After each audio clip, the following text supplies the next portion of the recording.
De volta a Betel. De volta a Betel é a reflexão que iremos ter nesta noite. E, para tanto, convido você a abrir sua Bíblia. Você que está em casa também, abra sua Bíblia. Livro de Gênesis, capítulo 35. Vamos ver aí a ordem de Deus para que assim possa Jacó voltar a um local que é muito especial. Nós acabamos de orar, mas faz necessário, mais uma vez, fechar os olhos onde você está agora, para a leitura da palavra do Senhor, fazermos uma prece ao nosso eterno Deus. Feche os olhos, vamos falar com o Senhor. Obrigado, Pai, por tua bondade, por teu amor e pela esperança que o Senhor nos concede de cada dia estarmos mais perto de ti. Fica conosco, fala ao nosso coração, ilumina nossa mente agora que iremos estudar a tua palavra, é o que pedimos por Jesus. Amém. Amém. Queridos, quando entramos no capítulo 35 de Gênesis, nós vemos um ambiente de recomeço. Você vê aqui neste capítulo um recomeço para alguém que já tinha começado um pouco de tempo atrás. E aqui no capítulo 35 traz uma história, a história de um personagem chamado Jacó, onde Deus dá uma oportunidade a ele de recomeçar. Recomeço em nossas vidas, às vezes, é muito difícil. Lembrança do passado, às vezes, é dolorida, mas em algum momento é saudável lembrarmos o passado para entender quem nós somos hoje. Porque quando eu olho para o meu passado, eu consigo ver algumas coisas e visivelmente eu percebo que Deus estava presente comigo. Porque quem eu sou hoje é muito diferente, 300% do que eu era ontem. E hoje Deus me dá a oportunidade, me deu ao amanhecer a oportunidade de recomeçar aos pés dele. Talvez quando você olhe para o seu passado, seja um passado triste, um passado de lutas, de até privações. Mas, no entanto, é importante nós olharmos para o passado para vermos o quanto Deus nos acompanhou nesta jornada, nesta caminhada. Dizia eu em algum outro momento, não sei se eu comentei aqui, que a gente fala em tantos lugares, que se eu não anotar o sermão, talvez eu prego o sermão aqui, que eu já preguei no domingo passado. A gente fala tantos lugares, não sabe nem mais onde pregou, o que fez, não é assim? Mas dizia eu em algum outro momento que passar por privações é natural para o ser humano que vive em um mundo de pecado. E há muito tempo atrás eu lembro que, morando sozinho, o mês apertou, o dinheiro ficou escasso, e eu olhei para a despensa, tinha um pedaço de carne do sertão, e eu fiz, só tem carne do sertão e farinha para comer. E aí botei a carne de sertão no fogo, na água, e ferveu. E quando ferveu, você acha que eu fiz o quê com aquela água? Joguei fora? Não. Joguei farinha dentro. Aí fiz um pirão salgado. Parecia que todo o sal do mar estava ali. Mas era o que tinha para aquele dia. Mas lembrar deste passado não me faz sentir vergonha. Me faz sentir felicidade, porque Deus estava comigo naquele momento. E Deus me sustentou, mesmo com um pirão de a água da carne do sertão. Mas não faltou alimento no meu lar. Faltou abundância, mas Deus estava comigo. Eu lembro que há muito tempo atrás, quando criança, lá no interior de Alagoas, meus pais estavam morando numa fazenda onde tinha uma fábrica de cerâmica. E aí meu pai e minha mãe trabalhavam ali e o meu lanche preferido no final do dia era caldo de cana, porque era em abundância. Você olhava para o redor assim, além da sua visão para o horizonte, e você só via canavial. Alagoas, isso é muito normal. Você vai em direção a Alagoas, quando chega em Sergipe, você vê muitas plantações de mamão, de laranja, não sei de quê, mas quando entra no território de Alagoas, só vê canavial. É cana para tudo quanto é lado. E aí era natural você de tarde ir com a faquinha ou com um facão, ir dentro do canavial, trazer umas 4, 5 canas, trazer no fundo de quintal, já tinha um moedor de cana manual, e você espremia ali aquela cana, botar naquelas garrafas de 1 litro, 2 litros, e botar na geladeira, e quando dava 4, 4:30 da tarde, vinha um rapaz chamado pãozeiro. Alguém sabe o que é pãozeiro? Quem sabe, levanta a mão. Olha, tem um monte de pobre aqui também, ó. Pensei que era só eu que vivenciava essas coisas de pobre. Vocês também, né? Estou no local perfeito hoje, me encontrei. E aí vinha esse rapaz chamado Pãozeiro, que ele vinha com uma moto que trazia da cidade para a zona rural onde nós morávamos, 2 balaios, 2 caixotes de pães, e eram pães diversos ali, e eu gostava de um pão chamado pão doce, que não é o pão doce que vocês conhecem. Porque o pão doce que vocês conhecem, quem faz, Nicinha não, viu, Nicinha, não é com você não, mas quem faz parece que economiza no doce. E eu nunca vi um pão doce na Bahia como tem pão doce em Alagoas. Porque é um pão em cima todo coberto de goiabada. E é cheio de goiabada. Aqui escreve o nome assim, goiabada em cima do pão e diz que é pão doce. E o pão farofa, que é aparentemente que é aquele granulado ali em cima, depende da padaria, você acha um pão bonzinho. Mas aquele pão doce era maravilhoso para comer com caldo de cana bem gelado que você botar na geladeira. E esta era o lanche da tarde, era maravilhoso. Era o que tinha para aquele momento. Voltar nos nossos olhos ao passado faz com que nós vejamos de onde viemos e quais nossas origens. Porque tem gente que esquece, né? Tem gente que mora no interior, quando vai morar alguns anos na capital, que volta ao interior e diz assim, como é que chama isso aqui mesmo? Como é que chama o nome disso? Qual que é o nome? Qual que é o nome? É assim. Imagina aquele que vai para outro país e passa 1 ou 2 meses, quando volta não sabe nem onde você está sentado em quê. Como é o nome desse negócio que você está sentado aí? Nem sabe mais como é que chama. Entendeu? Tem gente que é assim, que quer apagar o passado, porque foi um passado triste. Mas, queridos, olhar para o passado é olhar para nossas origens. E a Bíblia nos faz convites muito extensos para nós voltarmos ao passado. Livro de Apocalipse, capítulo 3, Deus pede ali em alguns apelos, volte ao primeiro amor, volte ao passado. E aí, Deus dá uma ordem para Jacó, neste capítulo 35.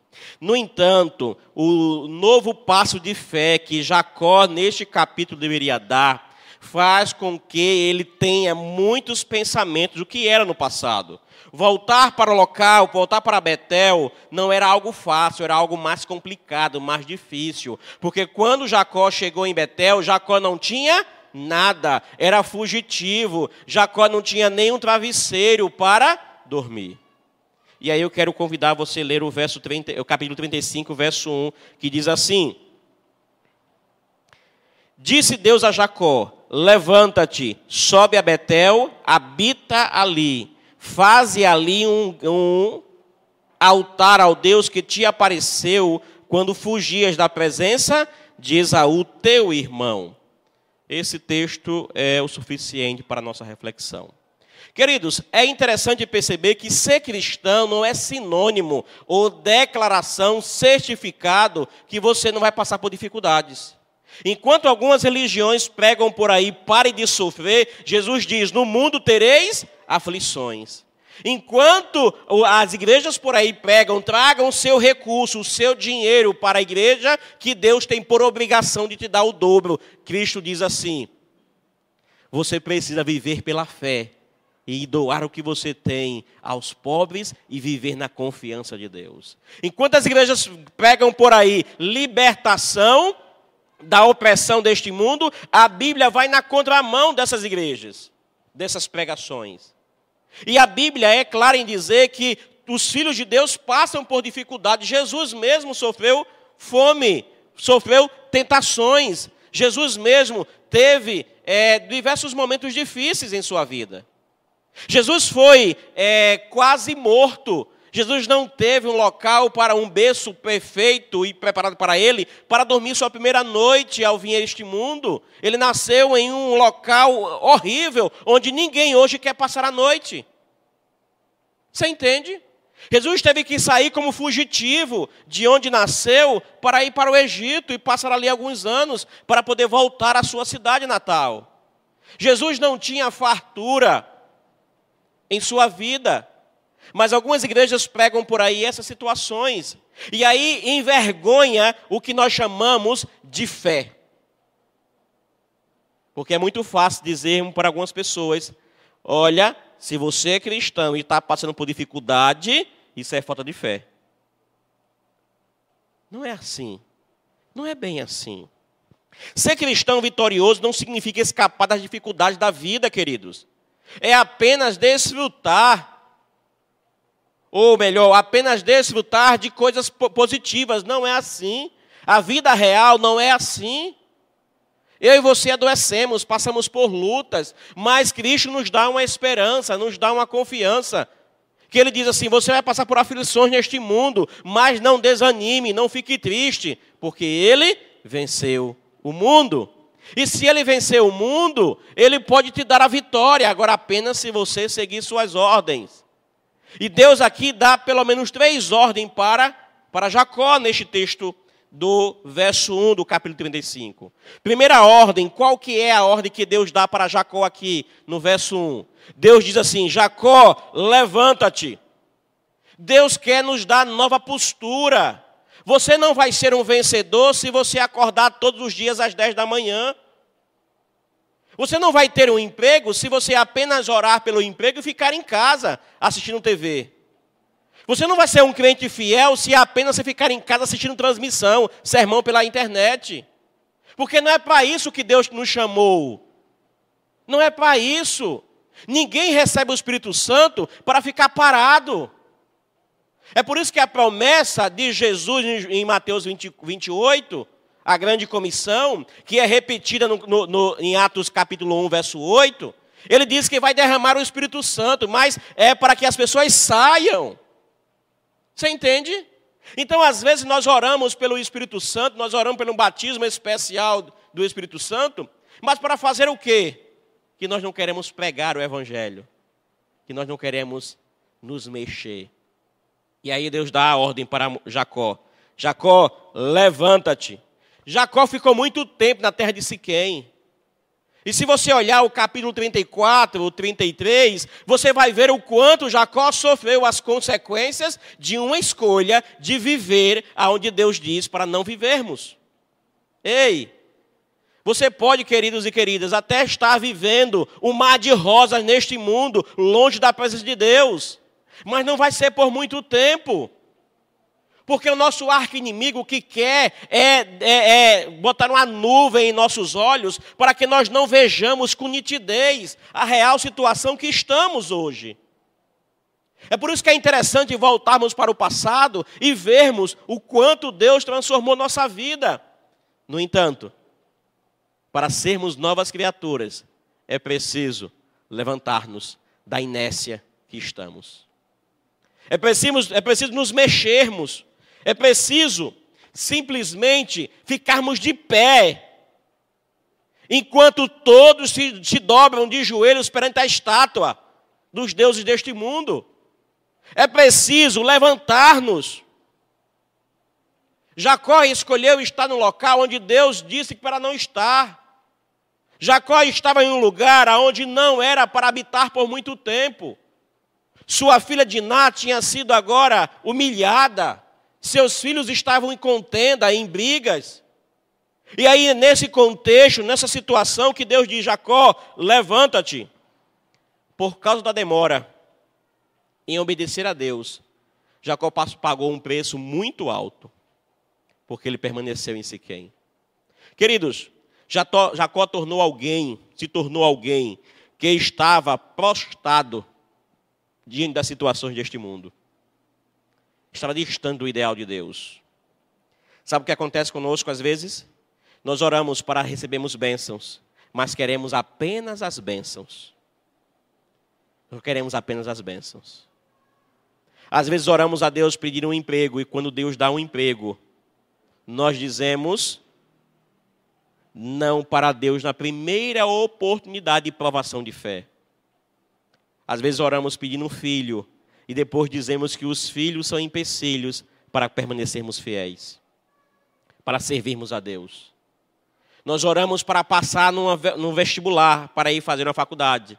E dizemos não para Deus no primeiro momento de dificuldade. É por isso que Deus olha para Jacó e diz, Jacó, levanta-te. Jacó, se mexe. A mesma promessa que Deus faz para Josué, Deus faz para Jacó. Levanta-te, tem bom ânimo, não desanimes.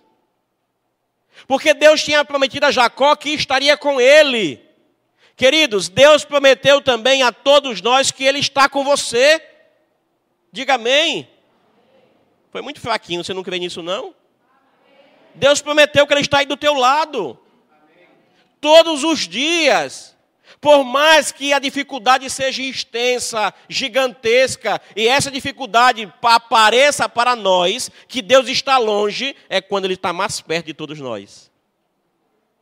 Só porque nós estamos olhando para a direção errada. Primeira ordem que Deus dá para Jacó nesse texto, levanta-te. Segunda ordem que Deus dá para Jacó, olha a continuação do texto. Sobe aonde? Vai para Betel. Deus quer nos dar uma direção. Não é para Jacó levantar e ir para qualquer lugar. Tinha um local definido, um objetivo. Deus diz para você nessa noite, levanta-te e segue rumo a Canaã celestial.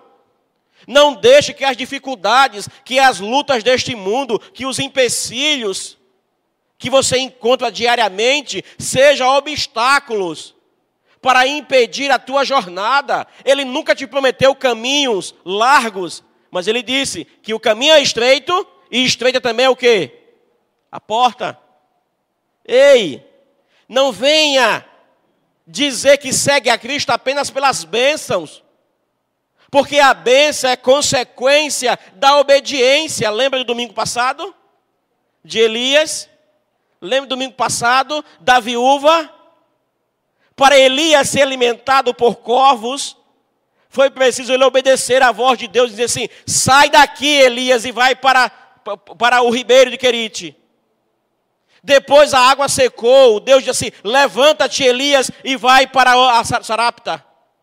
Lá vai ter alguém para te sustentar. Amigo, por mais que as coisas estejam difíceis ao teu redor, creia em Deus, porque Ele é Deus. Não importa o que aconteça contigo, Deus continua sendo Deus. Betel era um local especial para Jacó. Sabe por quê? Volte aí alguns capítulos, Gênesis 28, verso 10 e o verso 11. Gênesis 28, 10 e 11. Gênesis 28, verso 10 e 11. Diz assim, verso 12 da sequência. Partiu Jacó de Beceba e seguia para Harã. Tendo chegado a certo lugar, ali passou a noite, pois já era sol posto. Tomou uma das pedras do lugar, fê-la seu travesseiro e se deitou ali mesmo para dormir. E sonhou, eis posta na terra uma escada cujo topo atingia o quê? E os anjos de Deus subiam e desciam por ela. Jacó chega nesse local aos cacos. Jacó chega aí apenas com a roupa do couro. Jacó chega aí fugitivo. É por isso que o texto de Gênesis 35, o final do verso 1 diz, vai para Betel, lá onde eu apareci para ti, quando você fugir do seu irmão Esaú. Ei, Jacó, não esquece, você ainda é fugitivo do teu irmão. Ei, queridos e queridas, não esquece, você ainda é fugitivo do nosso arqui-inimigo. Mas o nosso Deus é poderoso o suficiente para nos proteger e nos transformar. Não importa a luta que nós passemos aqui, o importante é confiar em quem? Em Deus. Você confia em Deus? Você crê que Ele existe? Você aceita como seu Salvador? Então levanta-te e vai em direção à Nova Jerusalém. Não deixa que o comodismo deste mundo, as benéfias deste mundo, as bênçãos deste mundo, o holofote, o elogio, te impeça de ver que muito em breve nosso Cristo está vindo nas nuvens dos céus. Queridos, estamos vivendo os últimos dias deste mundo. Glória a Deus por isso. Porque o nosso Salvador está vindo nas nuvens nos buscar. Não demorará muito. Nós veremos Ele nas nuvens. Louvado seja Deus por isso. Cristo está vindo me buscar e te buscar. Mas para isso é necessário que nós nos coloquemos de pé, enquanto o mundo se dobra perante os seus ídolos. Enquanto o mundo faz tudo conforme todo mundo. Lembra dar o sermão do domingo de Daniel, sem compromisso em Babilônia. Se você não assistiu, não viu, volta lá no YouTube aqui, IASD, Central de Dias Dávila, né?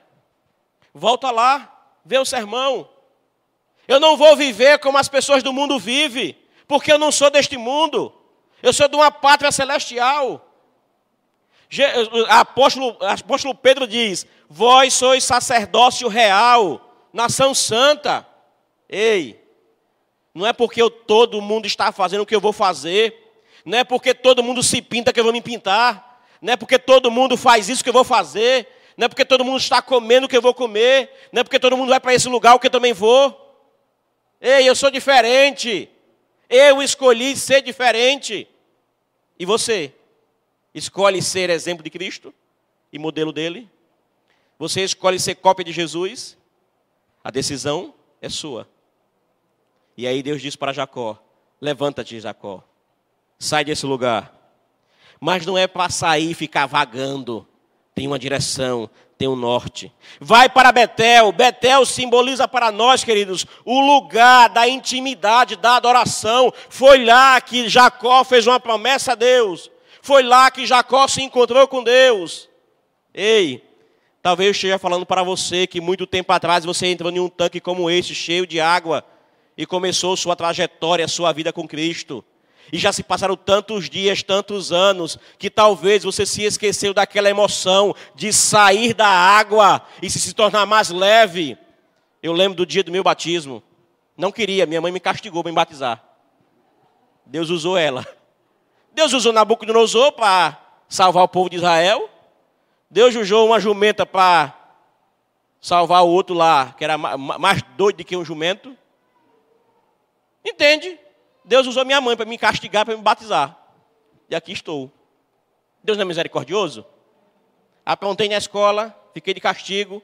A professora disse assim, lá me chamava de bispo. Bispo, você só vai entrar aqui quando sua mãe vier. E aí, cadê dizer minha mãe?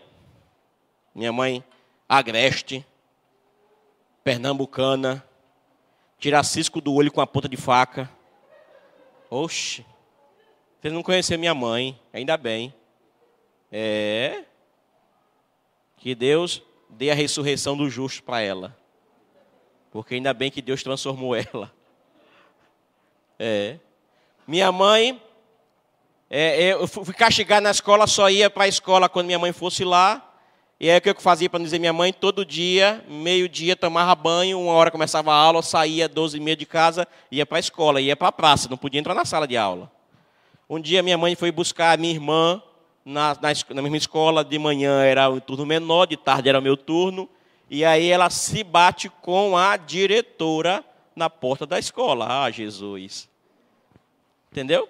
Nada permanece escondido por muito tempo, gente. É bíblico. Você esconde, esconde, esconde, um dia é revelado.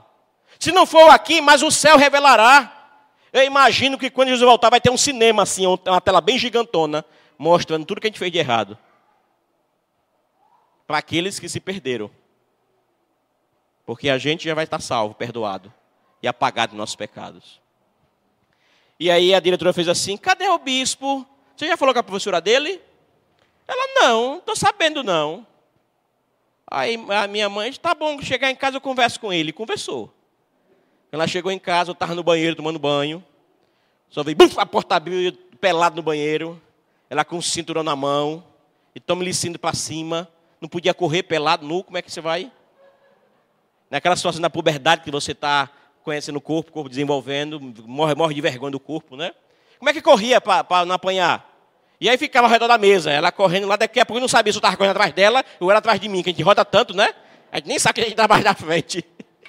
E minha mãe com o cinto, toma-lhe cinto para cima, disse, agora você vai para a escola. Não, ela entrou no banheiro, você vai para onde? Para a escola, minha mãe. Que escola que sua diretora disse que você tem 3 dias que não entra na escola? Para onde é que você vai? Aí eu vou lhe consertar agora. Aí estava tendo um evangelismo lá perto da minha rua. E ela disse assim, toda noite você vai comigo agora. Você vai lá. E aí eu fui, eu já era de outra igreja, de outra religião. E aí eu me destacava, ganhava os presentes, me fazia pergunta bíblica, eu sabia responder, ganhava brinde todo dia, toda noite. Fui gostando, assim, agora se você vai se batizar. Me batizei, louvado seja Deus. Deus me transforma. Mas não ria não, você pode estar rindo de você mesmo. Quantas vezes eu não vou correr ao redor da mesa, hein? Quem aqui já correu ao redor da mesa? Com medo de mamãe, olha aí, tá vendo? Vocês não são brinquedo, né? Tudinho aí, corredor, ó. Viu? Mas, queridos, Betel significa para Jacó e para nós local de reencontro com Deus. Talvez você há muito tempo entrou num tanque batismal, ou talvez você nunca entrou, não entrou ainda, mas Deus quer ter um encontro com você, e é por isso que Ele te fez levantar do seu conforto de casa e vir até esse local nessa noite. É por isso que Ele fez você ligar seu celular, sua TV, neste canal do YouTube para você ouvir essa mensagem. E se você sabe que alguém precisa ouvir essa mensagem, encaminhe este link neste momento. Ei, queridos, Deus quer falar com você, Ele quer se encontrar com você de novo. Ele quer se encontrar com você todos os dias. Somos eu e você que nos escondemos dele. Entende? Aí Deus diz, Jacó, levanta-te. Jacó, vai para Betel. É no altar de Deus que nós precisamos derramar nosso coração. Assim como ama Ana em 1 Samuel, capítulo 1, verso 15. Lembra do primeiro sermão que eu preguei aqui de Ana? Se você não viu, perdeu metade da vida. Se quer recuperar, volta lá no YouTube daqui da Igreja Central e vai assistir, crente. Porque crente não perde culto não, viu? Então vai lá ouvir o sermão de Ana, primeiro domingo de agosto. Ana, diante do altar, lá no santuário, Ana rasgou o coração perante a presença de Deus. Chega ele e diz assim, essa mulher bebeu, tá doida, ó? Ela diz, não, meu Senhor, eu estou falando com meu Deus. Ei, quando foi a última vez que você abriu seu coração para Deus, em derramar lágrimas com Ele, e dizer, Senhor, eu não consigo, faz a restauração, um milagre em mim? Terceira ordem que Deus dá para Jacó nesse texto, continua o texto.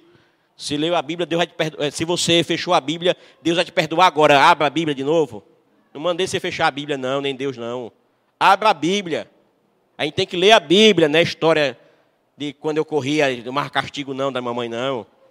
Abra a Bíblia aí, Gênesis 35, verso 1. Qual é a primeira ordem? Risca aí a sua Bíblia, a primeira ordem que Deus dá aí. Levanta-te, bota aí um traço 1. Segunda ordem, qual é? Sobe a Betel. Terceira ordem, o que é para Jacó fazer? Fazer o quê? Não ouvi não. Fazer o quê? Habitar, morar. Deus diz, olha Jacó, você tem que levantar-se de onde você está. Jacó, você tem uma nova direção, vai para Betel. Jacó, mora ali. Habita ali. Betel, casa do Pai. Ei, Deus quer que você more na sua casa. Deus quer que você more na presença dEle. Salmo 23. O Senhor é o quê? Senhor meu pastor e nada o quê?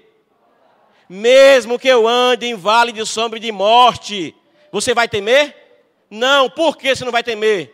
Porque o nosso Deus é conosco, é contigo, e te fará mais que vencedor. Entende? E mesmo que tenha muitas pessoas ao teu redor querendo te destruir, Deus faz um banquete na presença de assim, ó, tá vendo aí, ó? É meu filho amado, não pode tocar nele não. Verso 6, o que é que o Salmo 23 diz? Bondade e misericórdia certamente me seguirão. Quantos dias? Todos os dias. E habitarei aonde? Qual dia? Para todo sempre. Oh, glória a Deus, né? Maravilhoso a palavra de Deus. Transforma a nossa vida. Salmo 27, verso 4. Davi diz assim, uma coisa peço ao Senhor e buscarei, que eu possa morar na casa do Senhor todos os dias, para contemplar a beleza do Senhor e meditar no seu templo. Casa do Pai. Será que você não está precisando morar na casa do Pai? Será que você não está precisando nesta noite se encontrar com aquele que é o restaurador, com aquele que dá vida, com aquele que perdoa pecado, com aquele que restaura, com aquele que traz recomeço e felicidade? Ei, desperta, cochile não, fica acordado. Não perca a oportunidade de ver o noivo vindo buscar sua noiva.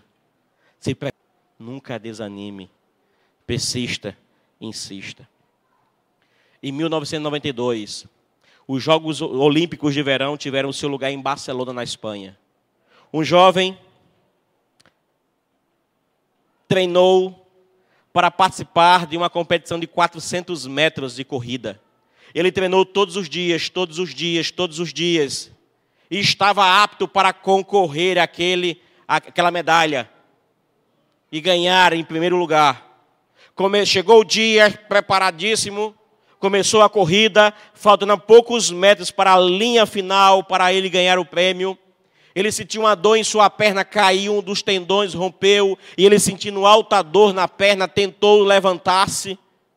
E tentando não desistir em direção ao final da corrida, seu pai estava na arquibancada ali próximo, viu a situação do filho prostrado no chão, querendo levantar. O pai saiu correndo, pulou a divisória dos torcedores para a pista. Está contigo. Mas para você viver as bênçãos de Deus, Ele te diz nesta noite, levanta-te. De onde você estiver, você quer ser vencedor? Então levante-se agora. Fique em pé diante de Deus. Levante-se. Se é seu desejo ser um vencedor, mesmo em meio a dificuldades, essa oportunidade. Deus diz para você, levante-se, filho. Siga uma direção, porque eu quero habitar no seu coração. Deus é maravilhoso. Em sua infinita bondade, Ele fala ao nosso coração. Somos muitas vezes, eu e você, que não queremos ouvir as ordens de Deus. Mas nessa noite, Deus te trouxe aqui para você ser mais que vencedor. Deus te trouxe aqui não para você ficar prostrado, mas para você ficar em pé diante dEle. Sabendo que enquanto o mundo está prostrado com os holofotes, que são terrenos, nós estamos em pé. Deus chamou os 3 amigos de Daniel para ficar diante de uma estátua.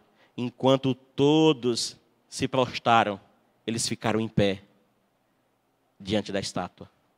Porque ele sabia, se o Deus, que era o Criador deles, quisesse livrar do sofrimento, Ele o livraria. E eu pergunto, Deus livrou deles entrarem na fornalha? Ó o dedinho? Não. Foi preciso eles entrarem na fornalha, mas foi na fornalha que Deus fez o maior milagre.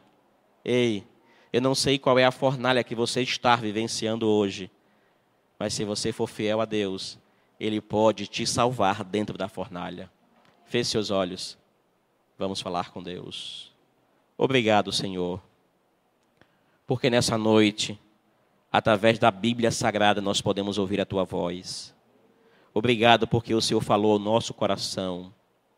Obrigado porque nessa noite, pessoas estão aqui presentes, outros em seus lares ouvindo esta mensagem. Mas o Senhor tem tocado na nossa vida e tem nos feito sermos criaturas melhores para a honra e glória do Teu nome. Obrigado por mudar o nosso passado. Mas é necessário que nós voltemos ao local de origem, de encontro contigo. Para alguns foi ao tanque batismal, para outros foi o quarto da sua casa, a sala, um local específico. Por favor, Senhor, faz com que nós levantemos da inércia deste mundo e possamos caminhar em direção à Nova Jerusalém, para que ali possamos habitar eternamente. Ó Deus, Tu sabes o que está em nosso coração nesta noite. Tu sabes o que o Teu povo precisa. Por favor, Senhor, responde conforme o Teu querer e a Tua vontade. Perdoa os nossos pecados e nos dá a certeza da vida eterna em Cristo Jesus. Perdoa, ó Pai, nossos pensamentos. Perdoa, ó Pai, nossa vida errante. Talvez nos demoramos muito em lugares onde não é para fazermos isto. Mas o Senhor nesta noite nos chama em Tua presença e nos dá a oportunidade de um recomeço. Queremos voltar, Senhor, a habitar eternamente na casa do Pai.